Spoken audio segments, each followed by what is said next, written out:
the final panel will look to discuss the current state of homelessness and rough sleeping in the UK, and will particularly look at the devolved efforts in place to address this. So, taking place and council-based examples, the session will discuss existing strategies in place to address homelessness, particularly scalable and adaptable best practice in the pre and post COVID-19 world, and support structures provided by local authorities, charities and care homes to end homelessness.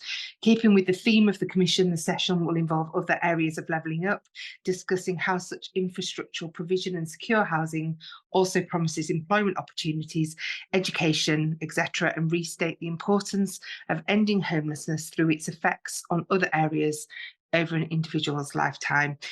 Once again, I'm delighted to be joined by two superb panelists this morning who I know you're going to really enjoy listening to. So by Hugo Sugg, who is the CEO of the Carden Banfield Foundation, and I'm sure Hugo will explain in a moment how that name came about. That was the first question I asked him when we met. And we're also joined by Jo Garrod, who is the Corporate Director of Housing at the London Borough of Waltham Forest. So if it's okay, we'll start with you today, Hugo, and over to you. And then, as always, there'll be an opportunity for questions. Now, for this session, we have had the most number of pre-submitted questions. So we'll look forward to moving on to those after we've heard from you. Thank you. Great, thank you so much for allowing me to come on, and I believe there is a presentation. I just want to first say that I'm Hugo. I'm a founder and chief executive of Carden Banfield Foundation, but I'm also someone who was homeless at 18. And although I was only homeless for, well, sofa surfing, street homeless for 3 months, the impact of that has lasted up until today. And that was in 2008, I became homeless. And so I will talk kind of in two roles, both from my lived experience and also as running the Carden Banfield Foundation. So one thing I want to say at the beginning is kind of two things. One might be quite controversial.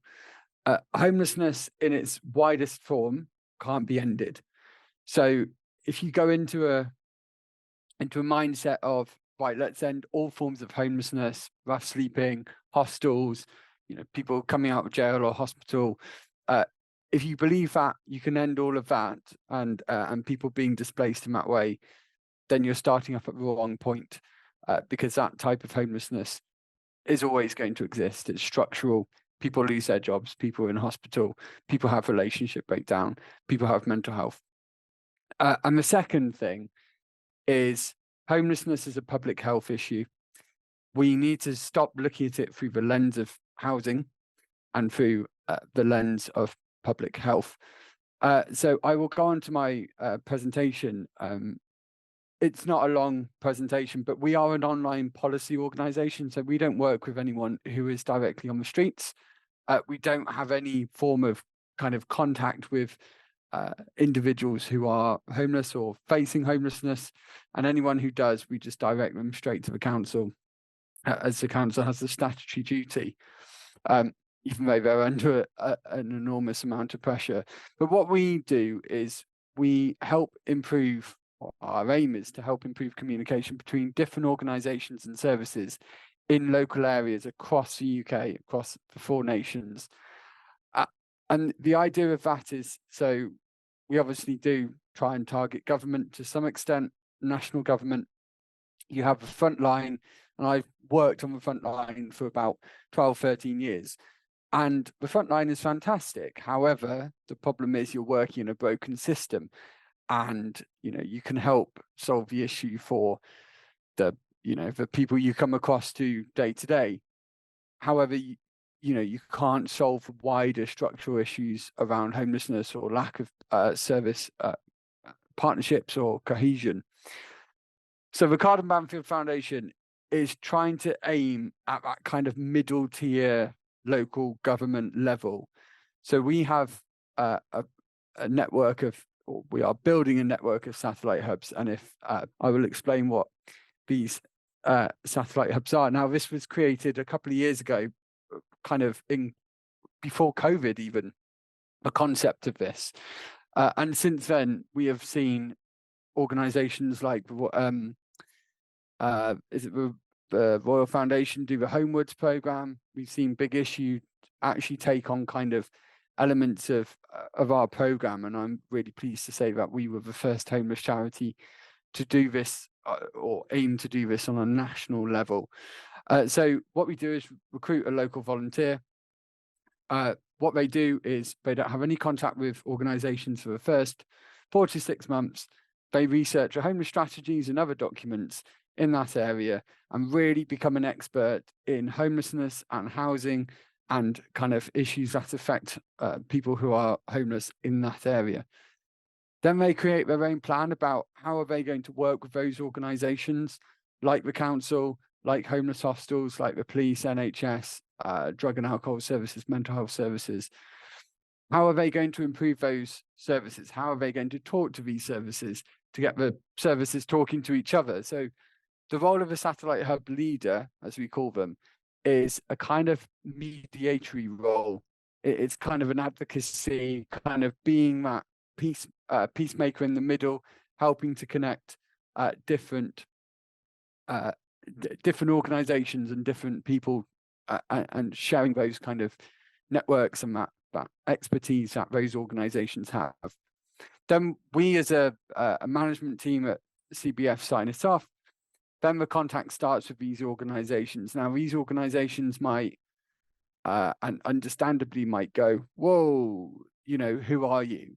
But the whole idea of the first 4 to 6 months and no contact is so we are an expert, or that local volunteer who ideally lives in the area or very close to it is an expert because they've done all the research. So they can go in there with authority and say, look, I've sat there, I've read your homeless strategy back to front, top to bottom. I know what we're talking about. The idea is frontline services better coordinated, forge effective partnerships, and so people don't fall through the cracks. Paula alluded to the question, why are we called the Card and Banfield Foundation?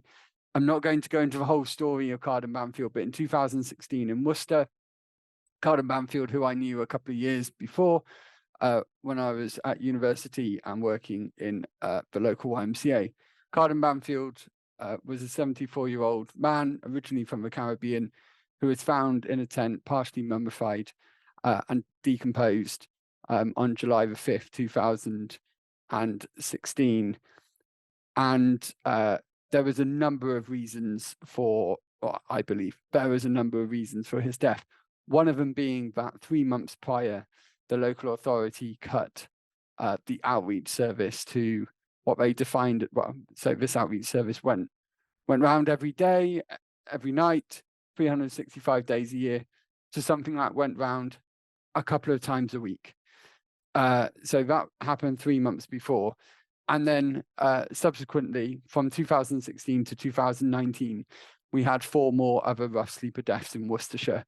And I believe that as a result of not having this, well, out of many reasons, not having a comprehensive outreach service. So our namesake, Card and Banfield, is a key example as to what happens when you don't have effective services joined up together and when people fall through the cracks. We were also the first organisation, charity, homeless organisation ever in the UK to get the costs of the safeguarding review into Card and Banfield's death and the other deaths. And it costs the taxpayer £11,669 in Worcestershire to investigate these deaths. And we went through FOI, and the Information Commissioner ruled in our favour that the council had to release that. So we are being innovative in what we are doing. And the whole reason of getting that figure is to say, well, actually, that £11,669 would have been better spent refurbing homes, putting people in accommodation and helping people off the streets instead of investigating 4, 5, 6 people. So the purpose is to significantly reduce rough sleeper deaths, improve local services, create local outcome-led homeless forums, and I can talk about a bit about that later. Improve partnership working, and when we talk about partnership working, it's not just about a phone call every couple of weeks going, "Oh, hi, how are you?" It's that real kind of in-depth working relationship, sharing of resources, sharing of strategy that we're talking about here. Instigate recommendations from safeguarding reviews.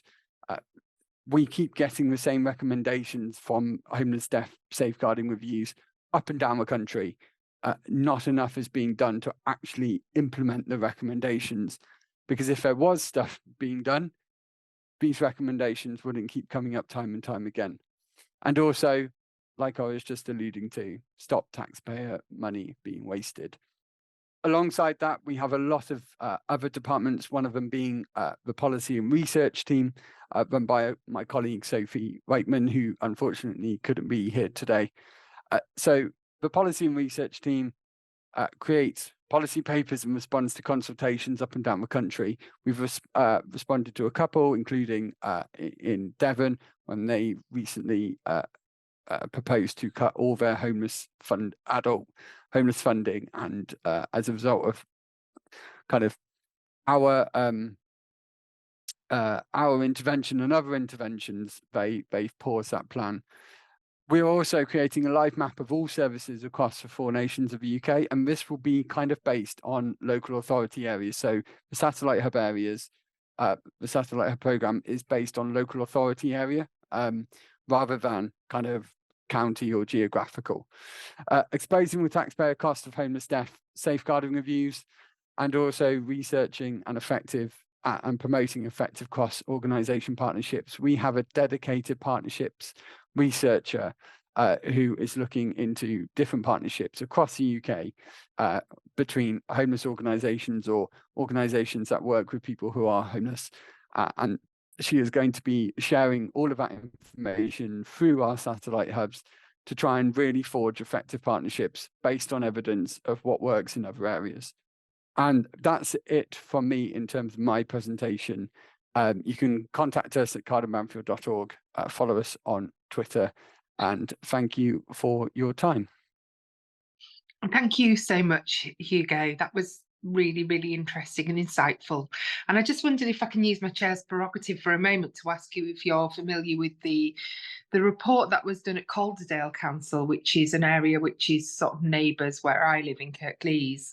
I think it was called Burnt Bridges or Burning Bridges, and it was relating to, I think it was 5 men who died in a reasonably short, 5 men who were experiencing homelessness, who died in a reasonably short space of time a few years ago. And they did a really in-depth report. And I think, you know, if people on the call aren't familiar with it, it's certainly something worth looking at. It's incredibly interesting, and I'm really happy what you said at the start about, you know, homelessness being a public health issue. That is a theory I absolutely subscribe to. So thank you, and we'll no doubt hear from you again shortly when we start to take questions. Now I'd like to introduce Jo Garrod from Waltham Forest Council. Over to you, Jo. Thank you very much. Thank you very much, Paula. I had a couple of slides which should be appearing now. So I'm Jo Garrod. I'm the corporate director of housing at Waltham Forest, and in my role, I have responsibility for 3 main things. So it's homelessness and services to support residents who are either homeless, rough sleeping, or at risk of falling into homelessness. I'm also responsible for the management of the council's 10,000 council homes, and then for our development programme and the delivery of new homes to provide for people who are in temporary accommodation, facing homelessness, or in other forms of housing need. So I'm not going to go into a massive amount of detail about our particular issues in Waltham Forest, because they're obviously massively interesting to me, but probably slightly less interesting to an audience from across the country. But this slide just provides a snapshot of what a typical London homelessness service is dealing with in terms of client demand, and I think I'd caveat it by saying we're probably for London Borough, or we're certainly in probably a slightly better position than many London boroughs in terms of the number of households supporting us for support and the number of households in temporary accommodation. So, for example, we have around 900 households in temporary accommodation. In some London boroughs, that goes up to 10,000 households. That notwithstanding, it is a major challenge to the local authority, and obviously a big issue for those households. And along with houses of temporary accommodation, we have just under 7,000 households on our housing waiting list for new social housing, be that provided by ourselves or another registered provider in the borough. And to put it into kind of perspective in terms of the turnover of new social housing stock, only around 550 new homes become available each year for people on that waiting list. So that kind of puts into context how challenging it is for us and other local authorities working through those numbers. And I think the critical factor that's particularly become an issue in recent years is the availability of private rented sector stock, and there are private landlords are under a huge amount of pressure coming from increased mortgage interest rates, a really welcome focus on standards in the private rented sector from central government and also from local government, but all of that is impacting on supply, and we've seen a 59% reduction in private rented sector supply. And given the shortage of social housing in our and other boroughs, that is a real sort of critical issue for us in terms of meeting people's housing needs. And so, I don't need to labour this point, but nationally, housing supply isn't meeting needs. So the government now has a mandatory target of 300,000 new homes each year. A number of think tanks and housing charities have actually said the actual real need is closer to 340,000 new homes each year. But that notwithstanding, delivery peaked at just under 250,000 new homes in 2019-2020 financial year. Since then, we've had the pandemic. We've seen a massive increase in construction cost inflation. We've seen the withdrawal of the government's Help to Buy scheme, which was supporting a lot of private sector housing delivery, particularly for first-time buyers, so for 1 and 2 bedroom flats for people first entering the housing market. And since 2011, we very much had a model that relies on private sector development being brought forward by private sector developers, cross-subsidising the delivery of social housing. So if there are pressures and stresses in the private sector development market, you see a corresponding fall in the delivery of new social housing. So, Hugo's in his presentation cited a number of examples of homelessness being a personal tragedy for individuals who've experienced homelessness, and in some of those examples sadly died as a result of being homeless, and for households. But it's also now represents a systemic risk to the financial sustainability of local councils. So, Hastings have gone public around their temporary accommodation costs. So they're a much smaller authority than Waltham Forest. They also have around 900 households in temporary accommodation, and that's presenting a macro risk to the solvency of them as a local authority. Whilst we've been in our session this morning, it's just hit the press that Birmingham City Council has issued a Section 114 notice, which is the statutory notice local authorities need to issue to Michael Gove, the Secretary of State, if they believe they're not able to set a balanced budget. So it's huge pressures on local government budgets, and in a number of local authorities, temporary accommodation and homelessness costs are what's driving the overall lack of solvency within local councils. And the image on the left is Councillor Darren Rodwell, who is the leader of Barking and Dagenham Council and also leads on homelessness and housing for London councils, which is the representative and coordination body for the 32 London boroughs. And in terms of temporary accommodation, a key pressure in London now is the number of families boroughs are having to place into bed and breakfast accommodation and into bed and breakfast accommodation over the statutory limit of 6 weeks. So a lot of the increasing demand on temporary accommodation is being driven by the freeze to local housing allowance rates, and this gets slightly technical, but local housing allowance are the element of households' universal credit payments that relate to housing costs, and when they were last updated in 2020, they were meant to represent, be able to afford be at the 30th percentile of prevailing private sector market rents in a local area. So they're different around the country, higher in London, lower in local property markets with lower rental costs.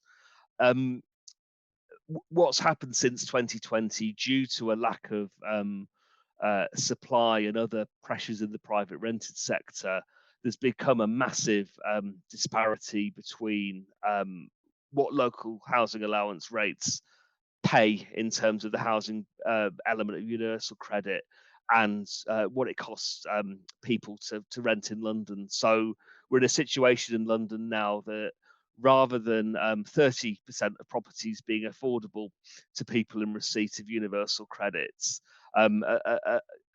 last month, 2.3% of London's total housing stock, and that's for 1 to 4 bedrooms, were available at local housing allowance levels, which presents a massive challenge and means increasingly families on lower and even middle incomes are unable to have their housing needs met within London. And from a levelling up perspective, this is forcing London boroughs to place families away from their support networks, families with highest public service support needs, into poorer areas of the country where property prices are cheaper and rental prices are cheaper.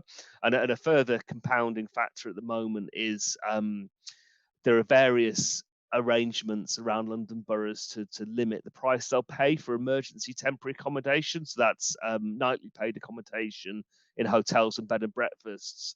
But currently, the Home Office is taking a huge number of beds in that nightly let sector. So, for example, we have 2 hotels that are solely let by the Home Office for asylum seekers in Waltham Forest, and the Home Office aren't party to the cross-London agreements we have around the maximum prices we will pay for nightly accommodation. And what that's leading to is providers increasing their costs and no longer letting to London boroughs, which further compounds the challenge.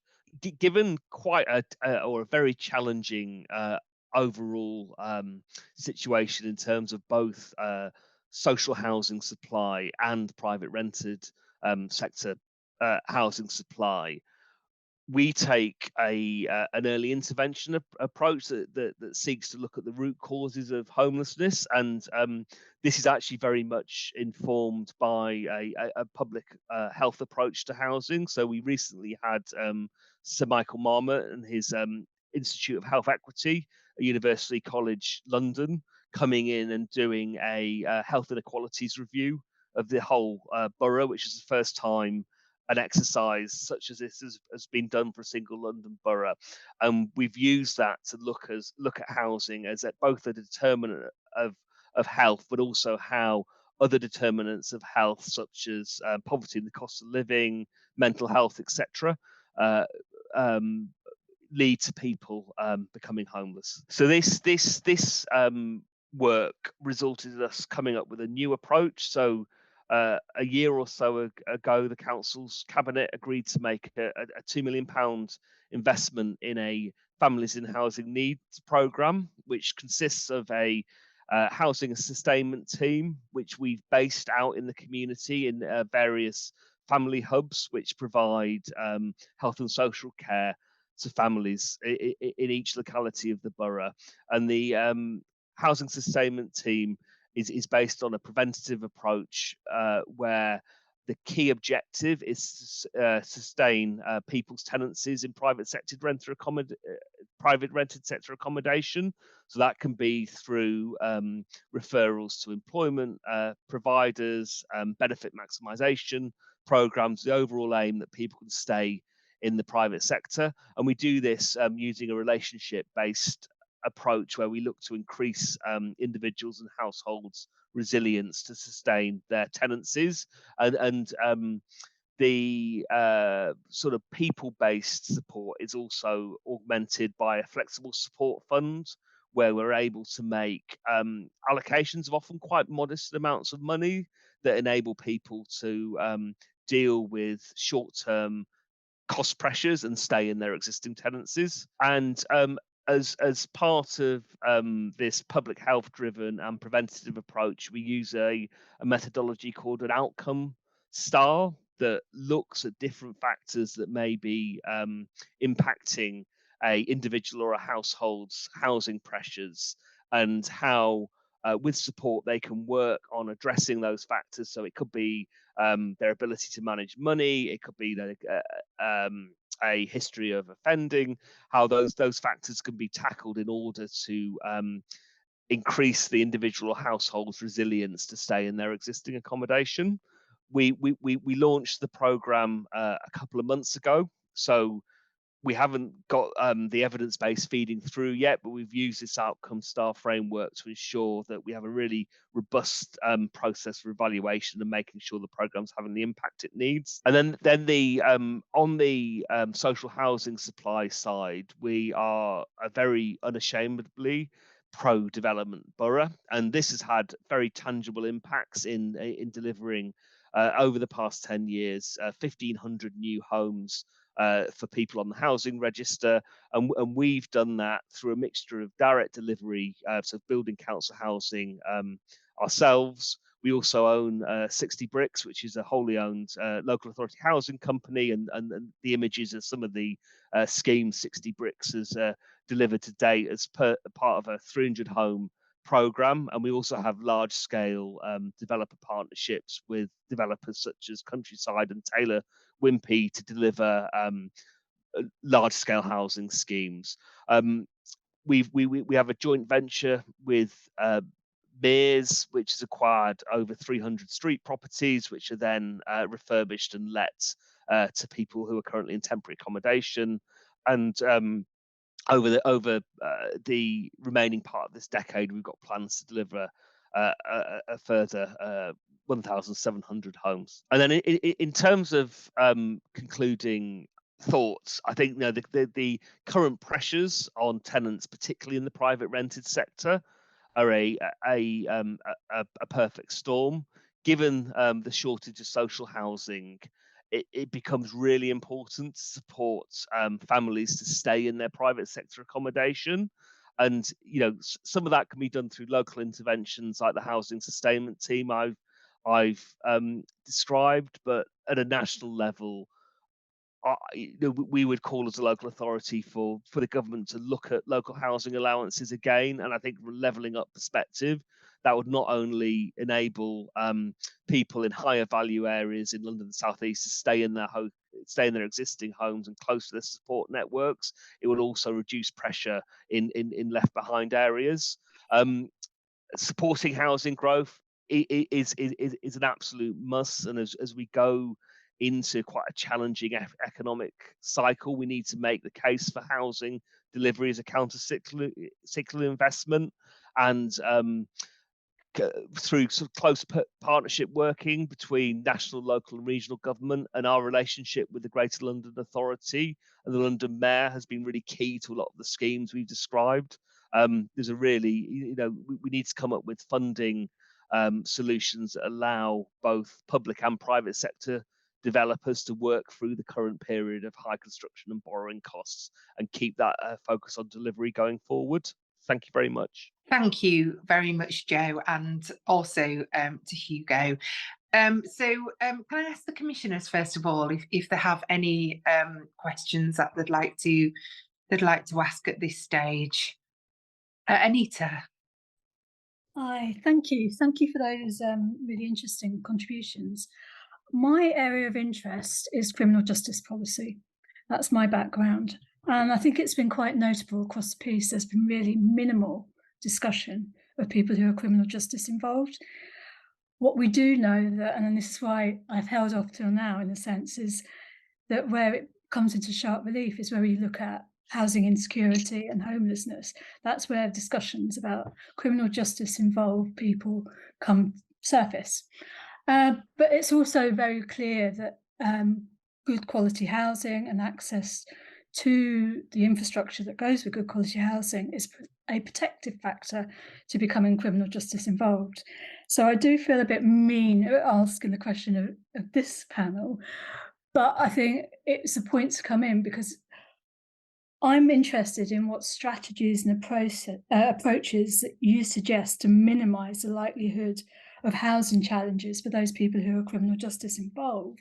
But equally, and that's where it applies to maybe the other panels, how do we manage the relationship with the wider communities to integrate people who have criminal justice involvement into those communities and to enable community building, community safety, and happy places, as we were hearing in the last panel. So I'm not necessarily expecting our panelists to have the answers, but I think we need to put the role that housing has in supporting those people who have criminal justice involvement into the sort of spotlight.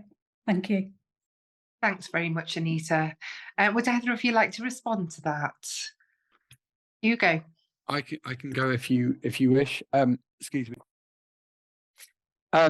You make a really good point, Anita, and it's one thing that I've seen through our satellite hubs and also just working on Frontline, that actually some local authority areas have actually got kind of prevention workers or workers in prison. So they work with people when they are coming out of their incarceration, and their role is to move them securely into a stable accommodation, even temporary for the moment, just to ensure that they have somewhere to go, because a lot of people lose those connections when they come out of prison or when they're in prison, and then they actually become a homeless statistic. So I have seen kind of schemes around that where they have employed someone to do that. I think that the other thing about the community and where you could place them is there is a massive issue with flats above shops that are left derelict, left to rot. And I think there needs to be a conversation about what local authorities can do. And this is working with private, construction companies, private sector. What can they do to renovate and rejuvenate those properties above shops? Because actually, a lot of them might be suitable for one person or one bedroom flats, and we know that the majority of people who are homeless or are sleeping are male and they are single. So there is a correlation there between the accommodation and people. There is also another point around it's gone. It's completely gone. It'll come back to you, I'm sure. It will. Thank you. Thanks, Hugo. Any further questions from commissioners before I move to some of the pre-submitted questions, of which we have quite a few? I'll move on to those, if that's okay. From Natasha James, care leavers who have complex mental health issues or needs appear to be overlooked by legislation. Many are found intentionally homeless from temporary accommodation, and guidance recommends joint working, but legislation does not protect this cohort. Have you got any views on that?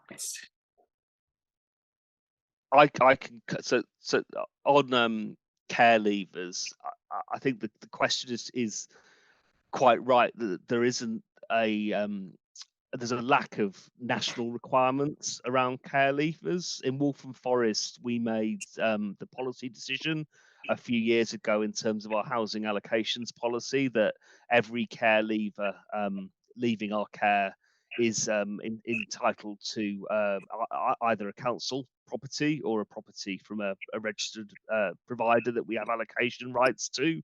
And then as part of their leaving care support, they get that property and also an enhanced package of support from housing and also children's social care, so they can establish themselves and begin to build a successful life in their new home. I think if that was to be rolled out across all local authorities or was made a statutory requirement, it would provide improved support for care leavers. But I think there are always trade-offs, and it would next year we will allocate around 50 properties to care leavers, and on my first slide I said we have about 550 properties coming available each year. So those 50 properties don't go to other cohorts who are also in housing needs. So to really meet the needs of all the total requirements within a local and national population, that focus on increased social house building is really important as well. Absolutely, thank you. I can see Natasha's here actually. Do you want to come in on that one, Natasha? You're on mute. Hi, apologies, I'm upside down. I've had to turn my laptop upside down for you to see. So I was trying to do that and listen at the same time. As he was saying, it's about the policies, and again, it's having that protected, I think, characteristic across the councils. I know some across Leicestershire, where I'm based, they have picked that up. Effectively, I think there's a national problem, and not only that, in regard to homelessness, because care leavers are placed across across the country. What happens is then they don't get the the same benefits as they would being a care leaver within their local district of placement. So yeah. Thanks very much, Natasha. Joe and Hugo as well. I'm quite interested to understand if you're doing any work around specific inclusion groups. So, for example, in Leeds, I know they have some initiatives around particular housing for sex workers and also for people leaving prison. And these are obviously backed up with a sort of a wraparound support, including health and all the other sort of things that go along with that. The probation obviously are aware of where these prison leavers are located, and they're supported, to find employment and things like that. And I just wondered if that was something that you'd a venture that you might want to support in the future. So we don't currently have specialist accommodation for those particular groups. We're currently in discussions with Centrepoint, the housing charity. They have a really great housing offer for young people, which is pegged at a third of their salary, and if you provide them with a suitable site, they will fund the development costs and do the housing management.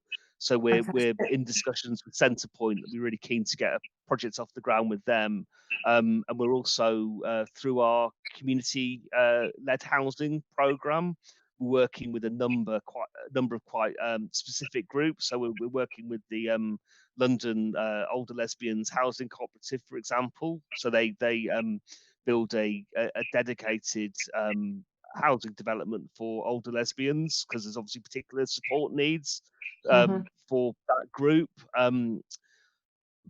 But would be always looking at how you can develop new schemes to meet particular groups' needs. But it always comes when you're making those investment decisions, it's how you balance delivering a finite resource for those in general housing need with particular groups. It's always a trade-off. I understand the competing demands.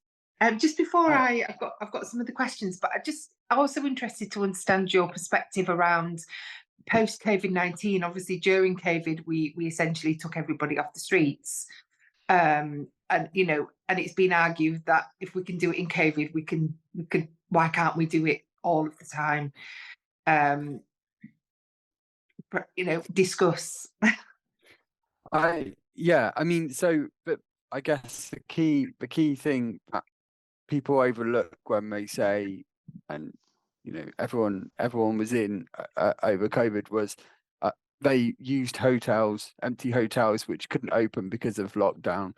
So the beds available were in hotels. Now, obviously, during normal society and the day-to-day goes that hotel accommodation is booked up by people moving, willing to pay, conferences, nights out, etc. So as much as yes, we could do it during COVID, that was because there was one side of the economy that stopped, and so or one side of a housing stock that stopped, which was hotels. So you could move people into that space. What we have now is a bottleneck of a large proportion of people who are homeless and a lack of available housing. Now, I'm not necessarily, I'm careful how I say that. I say available housing. And why I say that is because actually it's not just about quote unquote being affordable, because what does that mean? What does that look like? How does that happen? Those are wider conversations. But lack of available housing. And sorry, just going on my last point, and actually ties into quite nicely here, the thing I remembered, and it goes on to housing particular groups, is, and Judith, there is I have a very good relationship with a chief executive of a homeless hostel. And one of the things that he says to me is, when people come out of the criminal justice system, or indeed not using drugs, is be very, very careful balance about supporting people who are using illegal substances, Class A, Class B, Class Cs, to how the hostel or the accommodation doesn't contravene the Misuse of Drugs Act. So there is a very fine line of allowing and supporting people who are using drugs or illegal substances to actually not breaking the law in terms of allowing them to use that on site. And there's a very, very, very fine line that hostels and organizations have to tread, including housing associations, in terms of support, but also keeping within their legal obligations. And I think that's a massive wide conversation, but that was what I was went out of my head earlier. This is something I'm really interested in, and I think it speaks to your wider point earlier around homelessness being a public health issue, in terms of looking at the harm reduction versus application of the law. But like you say, it's perhaps for another day, but it's a really, really interesting area, I think. So Judith Derbyshire has asked, how has rural homelessness been considered in levelling up? I think when we think of homelessness, we inevitably, particularly those of us who live in sort of urban areas, we think of the cities and the towns, but not necessarily the rural areas. So I just wondered if either of you have got any experience of sort of assessing homelessness in rural communities. As somebody who's always worked in London or the big cities, I think probably Hugo is better placed to answer that than me.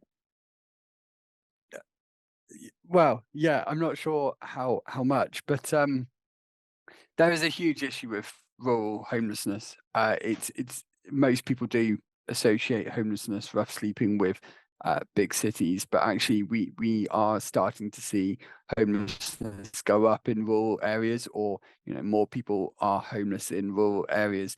And I think it goes back to when you have I know it's really simple to say and harder to do, but when you have homeless forums that bring everyone around the table regularly, so monthly, bi-monthly, I wouldn't go much more spatial than that. What that allows you to do is, when you bring people around the table, is it allows you to share information, share resource, share data around where are pockets of people who are living in encampments on the hills or in the forest, or in the corner of a supermarket car park.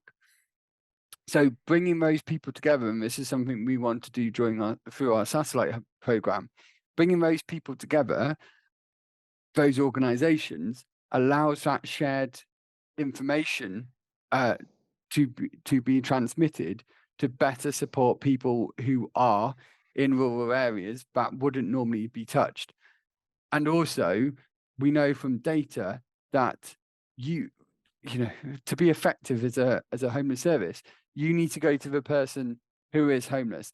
Telling a person who lives in a very rural village to come into a town to come and get support is most likely not going to be very successful, because one, how are they going to afford it?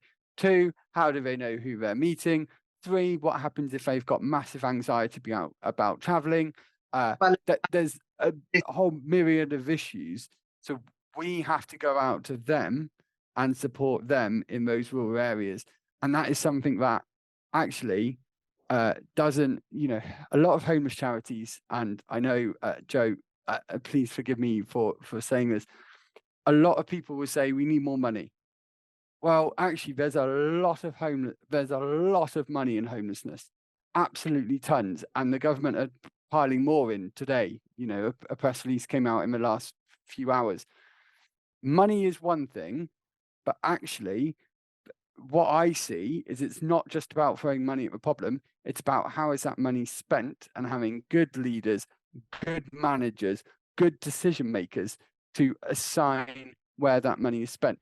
In Worcester, where most of our work has taken place, over 5 years, they had £1 million worth of grants and funding, and there's nothing tangible as a result of that, except back office posts being filled with housing officers. There was no outreach service reinstated after the deaths of Carter Manfield, etc. So, that was £1 million. So it's just about allocation and also partnerships. It's not necessarily about throwing money at the problem. Are you saying it's more about sustainable solutions that can be built upon, rather than quick fixes that won't necessarily provide any long-term answers? Yeah. So I just wondered if either of you have encountered a particular challenge, and I think this is potentially something that's going to get worse over the sort of forthcoming weeks and months, around people seeking sanctuary, so asylum seekers and refugees. So I understand the legislation has recently been changed, so that previously people had 28 days after having received their leave to remain, and that has now been changed to 7 days until they find themselves statutorily homeless. Joe, that's something that you're familiar with, in London. Yeah, it's both the amount of notice individuals and households get when they need to leave their hotel accommodation has come down, as you described, Paula. there's also a real so the Prime Minister at the beginning of the year made a commitment to clear the backlog of applications from the Afghan and Ukraine schemes. So as well as people getting shorter notice, more decisions are being made, and as soon as people have to leave their Home Office funded hotel accommodation, if they've not met their housing needs themselves, they will then come to the local authority, and the local authority, we have a statutory duty to support them. The government has made a lot of capital funding available to provide new homes for these households. The challenge being that to build new homes from kind of an idea to actually being able to hand over a family with the keys, I reckon takes about 5 years if you build in the business case, planning, construction, etc. And this money needs to be spent by March this year, ideally. And there isn't there isn't in the main the available stock. What some authorities are doing, where there's the opportunity because of the stresses on private sector developers, there are opportunities to buy near or completed developments as a whole from developers. So that is a potential solution. But I think a lot of those households will be difficult to accommodate, and you could have the very far from ideal situation of people coming out of Home Office accommodation in hotels and then being put back into the same accommodation by their local authority. And in sort of Hugo's answer around during COVID, everybody was taken in.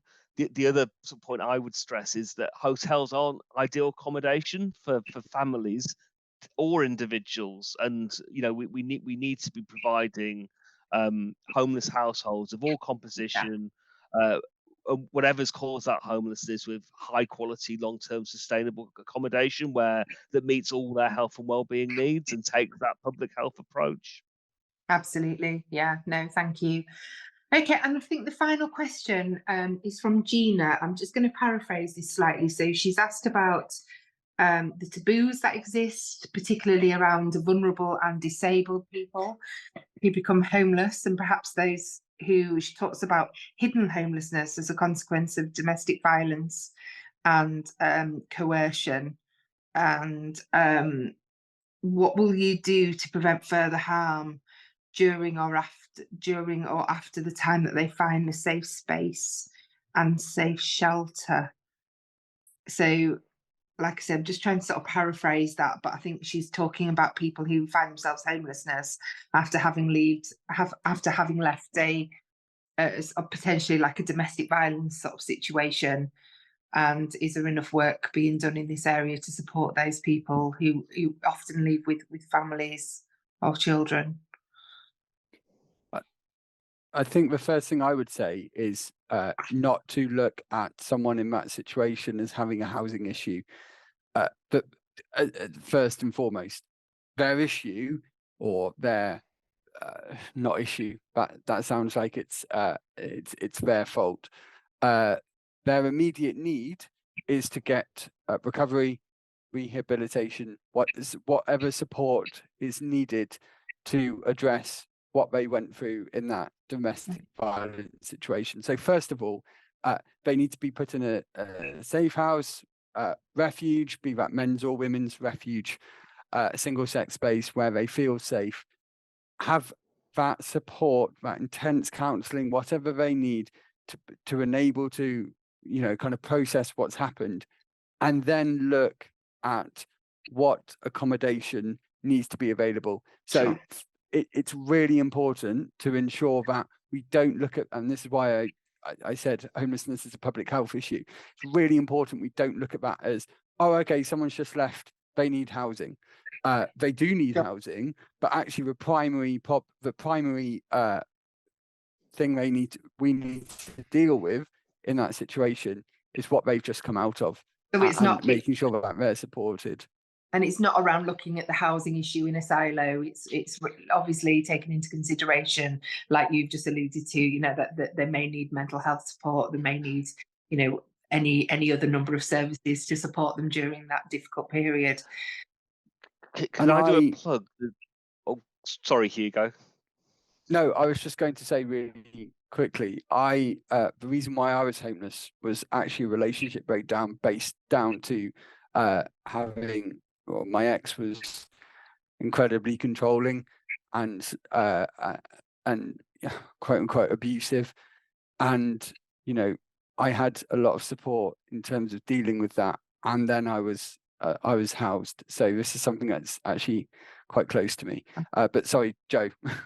Go on. I was just going to do a plug. There's a great organisation called the Domestic Abuse Housing Alliance, which is run by a number of housing associations, including Peabody, and it takes that holistic approach, and they have an accreditation that you can get as both a landlord and as a local authority homelessness service, which really tests whether you're taking that more holistic approach that's looking at a individual family's entire needs rather than just their immediate housing situation. And it challenges us as housing providers to sort of extend our thinking beyond just meeting people's housing needs. Thank you, Joe. Finally, I was just wanting to ask you if the staff within your council who specifically work around homelessness, do they do mandatory trauma-informed training, you know, bearing in mind that the complexities of some of the people experiencing homelessness? Yeah, they do, and we've got external accreditations like DAHA that I just referred to that sort of tests are you putting that into practice. I think as well as trauma-informed training for practitioners, given the homelessness crisis and accommodation crisis, those staff on the front line are dealing with day to day. We're also putting a huge amount of effort into, and this is not just, this is other London boroughs too, into supporting those staff who are doing really challenging, successful jobs. And there's, you know, that's both from protecting their well-being, but also ensuring that we can retain, because you know, and that's really important. I think that's it's good that takes our organisation, because it's a highly, you know, it takes about 6 months to train somebody up. In the housing legislation, you need to be a prevention and assessment officer, and given how stressful the job is, they need to be supported to continue to develop their career in these really important roles. Absolutely. Okay, we're just about out of time. So I'd like to thank particularly Hugo and Joe for their absolutely superb presentations today.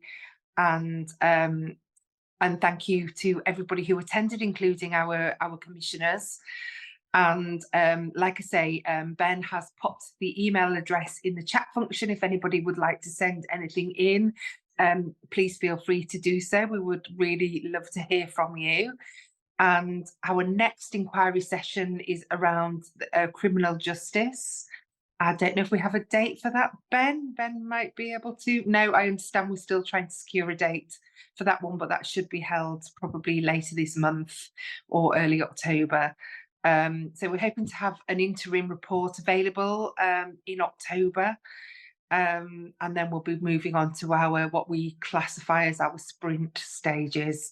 So thank you once again for informing our inquiry. It's so important that we hear from experts in the field, and have a good day. Thank you very much.